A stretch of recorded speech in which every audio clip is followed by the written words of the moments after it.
তাই রাসূলের পদ্ধতি অনুযায়ী জীবনযাপন করেন, ভালো খান, ফ্রেশ জিনিস খান, ব্যায়াম করেন, শারীরিক প্রিপারেশন নেন, আপনি ভালো থাকবেন ইনশাআল্লাহ। এই কাজগুলো আপনাকে ইনশাআল্লাহ শেষ জামানায় বাঁচতে সাহায্য করবে। আর সর্বশেষ যেটা নাসিহা, সেটা হলো যে ইসলামের জন্য, ইসলামকে ভালোবেসে আপনার জান থাকলে জান দিয়ে, মাল থাকলে মাল দিয়ে, সময় থাকলে সময় দিয়ে, শ্রম দিতে পারেন শ্রম দিয়ে, বা মেধা আছে মেধা দিয়ে দিনের জন্য কিছু করেন, দিনের কোনো খেদমত করে যান।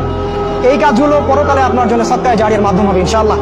আর মানুষ যখন মারা যাবে তার আমলনামা বন্ধ হয়ে যাবে, সাদাকায়ে জারিয়া খোলা থাকবে, নেক সন্তান খোলা থাকবে, এবং যে জ্ঞান আপনি মানুষকে শিক্ষা দিচ্ছেন, উপকারী জ্ঞান, সেটা আপনি কবরে শুয়ে শুয়ে পাবেন ইনশাআল্লাহ। তাই ইসলামের জন্য আপনার জান, আপনার মাল, আপনার সময় শ্রমগুলোকে ব্যয় করুন। আল্লাহ পাক আমাদের সবাইকে দিনের জন্য কাজ করার তৌফিক দান করুন, আল্লাহুম্মা আমিন। এবং শেষ জামানাকে বোঝার এবং পড়াশোনা করার তৌফিক দান করুন। সামনের দিনগুলোর জন্য প্রস্তুতি নেওয়ার তৌফিক দান করুন, এবং যেভাবে পদক্ষেপ নিলে আমরা সার্ভাইভ করতে পারবো, ভালো থাকবো, বা ফিতনামুক্ত পরিবেশে বেঁচে থাকতে পারবো, ঈমান আমল হেফাজত করতে পারবো, সেগুলো আল্লাহ পাক করার আমাদেরকে তৌফিক দান করুন, আল্লাহুম্মা আমিন।